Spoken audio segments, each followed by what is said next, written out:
اعوذ باللہ من الشیطان الرجیم بسم اللہ الرحمن الرحیم الصلاۃ والسلام علیک یا سیدی یا رسول اللہ وعلی آلک واصحابک یا سیدی یا حبیب اللہ۔ تمام طلباء کرام اور تمام سننے والے دوستوں کو ہماری تفسیر کی کلاس میں خوش آمدید۔ آج ہم سورۃ البقرہ کی آیت نمبر 264 کا ترجمہ اور وہ تفسیر پڑھیں گے۔ پہلے آیت کی تلاوت کریں گے۔ اللہ تبارک و تعالی جل شانہ نے ارشاد فرمایا، یا ایھا الذین آمنوا لا تبطلوا صدقاتکم بالمن والاذی کالذی ينفق مالہ رئاء الناس ولا یؤمن باللہ والیوم الآخر فمثلہ کمثل صفوان علیہ تراب فاصابہ وابل فترکہ صلدا لا يقدرون على شيء مما كسبوا والله لا يهدي القوم الكافرین۔ اس کا ترجمہ سماعت فرمائیں۔ یا ایھا الذین آمنوا، اے ایمان والو، لا تبطلوا، نہ ضائع کرو، صدقاتکم، اپنے صدقے کو، بالمنی، احسان جتلا کر اور دوسروں کو ایذا پہنچا کر، تکلیف پہنچا کر، کالذی ينفق مالہ رئاء الناس ولا یؤمن باللہ والیوم الآخر، اس شخص کی طرح جو اپنا مال خرچ کرتا ہے لوگوں کو دکھلانے کے لیے، اور ولا یؤمن باللہ والیوم الآخر، اور نہیں وہ ایمان رکھتا اللہ پر اور یوم آخرت پر۔ فمثلہ کمثل صفوان علیہ تراب فاصابہ وابل فترکہ صلدا، تو اس شخص کی حالت ایسی ہے جیسے کہ ایک چکنا پتھر ہو جس پر کچھ مٹی آ گئی ہو، پھر اس پر زور کی بارش پڑے سو اس کو بالکل صاف کر دے۔ لا یقدرون علی شیء مما کسبوا، ایسے لوگوں کو اپنی کمائی ذرا بھی ہاتھ نہ لگے گی، یعنی ان کو ایسی کمائی کا کوئی فائدہ نہیں۔ واللہ لا یہدی القوم الکافرین، اور اللہ کافروں کو ہدایت نہیں دیتا۔ اب اس میں آیت میں مختلف حصے ہیں۔ اصل جو ہمارا موضوع آج بن رہا ہے وہ یہ ہے کہ صدقہ اور خیرات کرنا اور اللہ کی راہ میں کچھ خرچ کرنا لوگوں کو دکھانے کے لیے، نہ کہ اللہ کے رضا کے لیے۔ تو اس کے حوالے سے احادیث کے اندر کیا ارشادات ہیں حضور وسلم کے، اور قرآن پاک اس کے حوالے سے کیا کہتا ہے۔ تو اللہ نے فرمایا کہ اے ایمان والو، لا تبطلوا صدقاتکم بالمن والاذی، کہ جو اپنا صدقہ ہے، جو خیرات ہے، وہ احسان جتلا کر اور ایذا پہنچا کر اس کو ضائع نہ کرو، اور لا ينفقوا کالذی ينفق مالہ رئاء الناس، اور اس شخص کی طرح نہ ہو جاؤ جو لوگوں کو دکھلاوے کے لیے خرچ کرتا ہے اور یوم آخرت پر ایمان نہیں رکھتا۔ اب اس سے کیا پتہ چلا کہ اللہ تبارک و تعالی جل شانہ ارشاد فرما رہے ہیں کہ اپنے صدقے اور خیرات کو ضائع نہ کرو۔ اب ضائع کس طرح کہ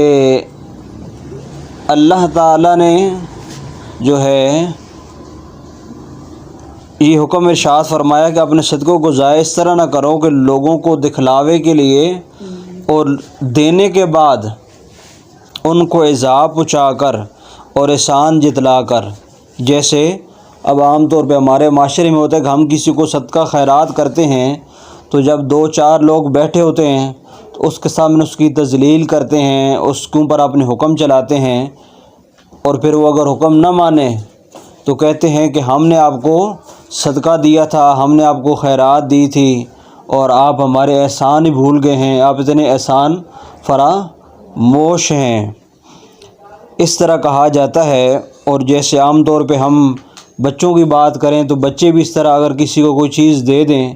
تو پھر کبھی آپس میں لڑائی جھگڑا ہو جائے تو پھر وہ اس بات کو یاد کرانا شروع کر دیتے ہیں کہ یاد کرو فلاں دن میں نے تمہیں فلاں چیز کھلائی تھی، فلاں گفٹ دیا تھا، فلاں ایسے کیا تھا، یعنی وہ ساری چیزیں، یعنی بچپن سے ہی ہمارے جو بچے ہیں نا وہ اس روٹین پہ چل پڑتے ہیں، اور پھر جب بڑے ہو جاتے ہیں تو پھر وہی عادت ان میں رہتی ہے۔ تو کاش ہمیں بچپن ہی ہمارا مدنی ماحول والا بن جائے، حضور کی سنت والا بن جائے، کہ جب اب تحفہ تو حضور نے فرمایا کہ دوسروں کو دینا یہ ہماری سنت ہے، اس سے محبت بڑھتی ہے۔ تو اب جو ہے ہم تحفہ دے کر یا کسی کو صدقہ خیرات دے کر اللہ تعالیٰ یہ فرما رہے ہیں کہ تم جو کسی کو دے رہے ہو وہ تمہارا ضائع ہو جائے گا۔ لا تبطلوا صدقاتکم، کہ نہ باطل کرو اپنے صدقے کو۔ اور صدقہ باطل کس طرح ہوگا؟ کہ جب تم ان کو زبان کے ذریعے تکلیف پہنچاؤ گے یا ان پر جو ہے نا ایذا جتلاؤ گے۔ اب کالذی ينفق مالہ رئاء الناس، اب فرمایا کہ اس شخص کی طرح نہ ہو جاؤ کہ جو اپنا مال ریاکاری کے لیے خرچ کرتا ہے، یعنی لوگوں کو دکھلاوے کے لیے خرچ کرتا ہے۔ تو اس دکھلاوے اور ریاکاری سے کیا مراد ہے؟ دکھلاوا کسے کہتے ہیں؟ تو دکھلاوے کا معنی ہوتا ہے کہ کوئی بھی عمل شریعت کے اندر کرنا، جیسے نماز، جیسے حج، جیسے زکوٰۃ، جیسے صدقہ اور خیرات جو ہے وہ کر تو رہے ہیں، لیکن اس لیے کر رہے ہیں کہ لوگ ہم سے راضی ہو جائیں، اللہ کی رضا کے لیے نہ کرنا۔ اور اکثر جتنی بھی احادیث کی بڑی کتاب ہیں ان کی پہلی حدیث یہی ہوتی ہے کہ انما الاعمال بالنیات، کہ اعمال کا دار و مدار جو ہے وہ نیتوں پر ہے۔ اگر نیت اچھی نہیں تو اس عمل کا کوئی ثواب بھی نہیں ملے گا۔ تو اب یہاں پر نیت کی ہی بات کی جا رہی ہے کہ اگر ہم ایک عمل کر بھی رہے ہیں، اپنا مال خرچ بھی کر رہے ہیں، لیکن وہ اس لیے کر رہے ہیں کہ لوگ ہمیں کہیں کہ بڑے سخی ہیں اور بڑے اچھے آدمی ہیں، اللہ کی رضا مقصود نہیں ہے، تو وہ ہمارا مال تو ہمارے پاس سے چلا جائے گا، لیکن جب ہم آخرت میں جائیں گے تو اس کے لیے ہمارے لیے کوئی ثواب نہیں ہوگا۔ تو اب ایک حدیث شریف آپ کو سناتے ہیں، اور بڑی مشہور حدیث ہے کہ قیامت والے دن 3 شخص جو ہیں وہ اللہ کی بارگاہ میں پیش ہوں گے۔ تو اللہ ان سے پوچھے گا کہ بتاؤ تمہارے کیا نیک عمل ہے؟ تو وہ کہے گا کہ یا اللہ، میں نے ساری زندگی اپنے مال میں سے لوگوں کو صدقہ اور خیرات کیا، زکوٰۃ دیا، لوگوں کو کھانے کھلائے، پانی پلایا، میلاد پہ شربت کی سبیلیں لگائی، محرم میں جو ہے لوگوں کو حلیم کھلائی، ٹھیک ہے، تو اسی طرح بزرگوں کے عرس جو ہے کروائے، بڑا کچھ میں نے اللہ کی راہ میں دیا۔ تو اب اللہ تبارک و تعالی جل شانہ فرمائیں گے کہ تو نے یہ سب کچھ ہمارے لیے نہیں کیا، بلکہ اس لیے کیا کہ لوگ مجھے کہیں کہ چودھری صاحب، ملک صاحب ماشاءاللہ بڑے سخی ہیں جی، بہت اچھے ہیں جی، بہت نیک ہیں جی، یہ کہیں۔ لہٰذا تمہیں لوگوں نے دنیا میں یہ سارا کچھ کہہ دیا، اور جو تمہاری نیت تھی جس وجہ سے تم نے کیا وہ تمہیں سخی بھی کہا گیا، دنیا میں جو کچھ تم چاہتے تھے وہ سب کچھ کہہ دیا گیا، اب میرے پاس تمہارے لیے کوئی اجر نہیں۔ اور اللہ فرمائے گا اے فرشتوں اسے گھسیٹتے ہوئے، ایک تو ہے نا کہ لے کے جانا، اب لے کے جانے میں اور گھسیٹنے میں بڑا فرق ہوتا ہے۔ لے کے جانے میں پھر بھی تھوڑی سی عزت ہے، لیکن جس طرف لے کے جا رہے ہیں وہ تو جگہ بری ہے، ٹھیک ہے، لیکن اللہ اس لیے گھسیٹ کے ان کو لے کے جا رہا ہے، باقیوں کو بھی لے کے جائے گا دوزخ میں، لیکن اس لیے گھسیٹ کے لے کے جا رہا ہے کہ یہ عمل تو اچھا کر رہے تھے۔ حضور صلی اللہ علیہ وسلم اس حدیث کے اندر بتانا چاہتے ہیں کہ عمل تم اچھا کرو، اگر نیت صحیح نہیں تو وہ اچھا عمل بھی تمہارے لیے کوئی فائدہ مند نہیں ہے، اور دوسرے لوگوں سے زیادہ تمہیں ذلیل کر کے جو ہے دوزخ میں داخل کیا جائے گا۔ تو فرشتوں کو اللہ فرمائے گا ان کو گھسیٹ کر دوزخ میں لے جاؤ، تو وہ فرشتے اللہ کے حکم کے فرما بردار ہیں، تو وہ اللہ کے حکم کی فرما برداری کرتے اس آدمی کو جو مال تو خرچ کرتا رہا اپنا، تو اللہ کے حکم پہ اسے گھسیٹ کر جو ہے دوزخ میں پھینک دیں گے۔ پھر ایک اور شخص آئے گا، اس سے اللہ پوچھے گا کہ بتاؤ تمہارے پاس کیا نیک عمل ہے کس وجہ سے تمہیں جنت میں داخل کر دیں، تو وہ کہے گا یا اللہ میں نے تیری رضا کے لیے جو ہے وہ جہاد کرنے کے لیے گیا، اور پھر وہاں میں نے کافروں سے لڑا، میں نے کتنے کفار کو قتل کیا، پھر جسم پہ زخم کھائے، پھر زخم کھاتے کھاتے آخر میں تیری راہ میں شہید ہو گیا، اور شہید کا بڑا مقام ہے۔ تو اب اللہ تبارک و تعالی جل شانہ فرمائیں گے کہ انت کاذب، یعنی تو جھوٹا ہے، تو جھوٹ کہہ رہا ہے، تو نے یہ سب کچھ میرے لیے نہیں کیا بلکہ تو نے اس لیے کیا تھا کہ لوگ مجھے بہادر کہیں گے، لوگ مجھے شہید کہیں گے، میری قبر کے اوپر جھنڈا لگے گا، میری بلے بلے واہ واہ ہوگی۔ تو اب تمہارے لیے بھی میرے پاس کوئی اجر نہیں ہے، لہٰذا اللہ فرمایا گیا فرشتوں اس کو بھی اسی طرح جو ہے نا پکڑو اور گھسیٹ کر دوزخ میں پھینک دو۔ تو وہ جو شخص جس نے زخم بھی کھائے، جسم سے خون بھی نکلوایا، وہ میدان میں بھوکا پیاسا بھی رہا سب کی طرح، لیکن اس کے ساتھی جن کی نیت اچھی تھی وہ جنت میں چلے جائیں گے، اور وہ ایک شخص یا جتنے بھی وہاں نیت اچھی نہیں تھی وہ دوزخ میں چلے جائیں گے۔ اس طرح تیسرا فرمایا کہ وہ شخص جو ایک حاجی صاحب آئیں گے، وہ جب حج کرنے والا اللہ کی بارگاہ میں پیش ہوگا تو اس سے پوچھا جائے گا آپ نے دنیا میں کون سا اچھا عمل کیا ہے، وہ بتائے گا یا اللہ میں نے اتنے حج کیے، اتنے عمرے کیے، تو یہ میرا عمل ہے، اس وجہ سے مجھے جنت میں داخل کریں۔ اللہ فرمائے گا کہ تو بھی جھوٹا ہے، تو نے یہ سارے حج اور عمرے اس لیے کیے تھے کہ لوگ تجھے حاجی صاحب کہیں، تو لہٰذا وہ تجھے لوگوں نے محلے میں اور گلی کوچے ہر طرف حاجی صاحب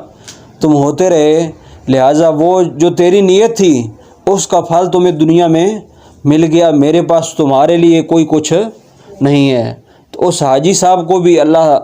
کے جو ہے فرشتے اللہ کے حکم پر گھسیٹتے ہوئے دوزخ میں پھینک دیں گے۔ اور بعض روایات میں ایسا بھی آتا ہے کہ یہاں ایک چوتھا جو شخص ہے، بعض حدیث میں بھی بیان کیا گیا ہے کہ وہ جو ہے نا قرآن پڑھانے والے قاری حضرات، ان کے لیے بھی یہ بعض حدیثوں میں الفاظ آتے ہیں کہ اس کو بھی ایسے ہی اللہ کی بارگاہ میں پیش کیا جائے گا اور اس سے پوچھا جائے گا کہ تو کیا کرتا ہے، تو وہ کہے گا کہ میں قرآن پاک پڑھاتا رہوں، میں یہ کرتا رہوں، نیکیاں تقریریں سارا کچھ کرتا رہوں، لیکن اللہ فرمائے گا تو نے اس لیے یہ سارا کچھ کیا ہے تاکہ میری بلے بلے واہ واہ ہو جائے۔ تو کیا بات ہے قاری صاحب، اور کیا ٹھیک ہے بات ہے مفتی صاحب، تو چشتی صاحب، تو یہ سارا کچھ آپ نے دکھلاوے کے لیے کیا ہے، لہٰذا اس کا ہمارے پاس کوئی اجر نہیں ہے۔ تو مقصد اس حدیث کا سنانے کا یہ ہے، اس طرح نمازی بھی ہیں کہ نمازی اگر نماز پڑھنے والا لوگوں سے وہ اس کی نیت یہ ہو کہ میں نماز پڑھوں، لوگ مجھے نمازی کہیں، بڑا اچھا سمجھیں، ٹھیک ہے، تو اصل مقصد یہ ہے بچوں آپ کو سمجھانے کا کہ ہماری نیت اچھی ہوگی تو کوئی بھی ہم عمل کریں گے اس پہ ہمیں قیامت والے دن ثواب ملے گا، اس میں ہمیں جزا ملے گی۔ اگر دکھلاوا مقصود ہوا کہ لوگ ہمیں کہیں بلے بلے واہ واہ، جب آپ نیک کام کرتے ہیں ضرور اللہ آپ کو عزت دیتا ہے، لیکن آپ کے دل کے اندر کیا ہے وہ عمل کرتے ہوئے کہ اللہ کی رضا ہے یا صرف جو ہے شہرت ہے یا صرف مال ہے، یہ چیزیں ہیں، تو پھر اس کو بھی ہم نے مد نظر رکھنا ہے۔ تو اس لیے اللہ تعالیٰ کے حبیب علیہ السلام جو ہے وہ فرمان یہ آپ کو جو سنایا ہے کہ ہمیں اللہ کی رضا کے لیے انما الاعمال بالنیات، کہ ہر عمل کا جو دار و مدار ہے وہ نیتوں پر اللہ تعالیٰ نے رکھ دیا ہے۔ اور آیت کا جو دوسرا حصہ اس میں اللہ تعالیٰ نے وہ پتھر کی مثال دی کہ جس کے اوپر یعنی دکھلاوے کے لیے خرچ کرنے والا شخص ایسا ہے جیسے کسی پتھر کے اوپر مٹی پڑی ہو اور پھر بارش آئے اور وہ بارش سب کچھ بہا کے لے جائے، یعنی وہ عمل اس کی نظر میں تو اس کے پاس ہے، لیکن وہ جو اس نے دکھلاوے کے لیے کیا ہے وہ جیسے ہی بارش جیسے پانی پہ پڑتا ہے تو وہ سارا پتھر دھل جاتا ہے، صاف ہو جاتا ہے۔ جب وہ شخص اپنا نامہ اعمال دیکھے گا قیامت والے دن، اس کا سارا نامہ اعمال آگے سے خالی نکل آئے گا، اس کوئی جو سے ثواب نہیں ملے گا۔ تو اللہ فرماتا ہے واللہ لا یہدی القوم الکافرین، اور اللہ جو ہے کافروں کو ہدایت نہیں فرماتا ہے۔ اللہ تعالیٰ کی بارگاہ میں دعا ہے کہ اللہ تعالیٰ ہم سب کو جتنے ہم عمل کرتے ہیں، پہلے تو ہم عمل ہی بہت کم کرتے ہیں، پھر جو کرتے ہیں وہ بھی اگر دکھلاوے کے لیے ہو جائیں تو پھر قیامت والے دن ہمارا بھی نام اعمال خالی ہوگا۔ تو اللہ سے کی بارگاہ میں سب سے پہلے دعا کروں گا کہ اللہ تعالیٰ میں جتنے نیک کام کرتا ہوں مجھے اللہ کی رضا کے لیے سارے نیک کام کرنے کی توفیق دے، اور قیامت والے دن اس پہ نیکیاں عطا فرمائے، اور باقی بھی ہمارے جتنے سننے والے ہیں اللہ سب مسلمانوں کو جو اللہ کی رضا کے لیے نیک عمل کرنے کے اللہ توفیق دے۔ انشاءاللہ ایک نئی ویڈیو کے ساتھ، ایک نئے سبق کے ساتھ آپ کی خدمت میں حاضر ہوں گے۔ تمام دوستوں سے گزارش ہے کہ اگر آپ ہماری ویڈیو سنتے ہیں تو ہماری ویڈیو کو لائک کیے کریں، اپنے دوستوں کو ساتھ نیکی سمجھ کر اس کو شیئر بھی کیے کریں، اور اگر آپ پہلی دفعہ ہماری ویڈیو سن رہے ہیں اور ہمارے اس کلاس میں شامل ہونا چاہتے ہیں، ہمارے چینل کو سبسکرائب کر کے اس کلاس میں شامل ہو سکتے ہیں۔ انشاءاللہ ایک نئی ویڈیو کے ساتھ آپ کے ساتھ جلد ملاقات ہوگی، تب تک کے لیے تمام دوستوں کو اللہ حافظ۔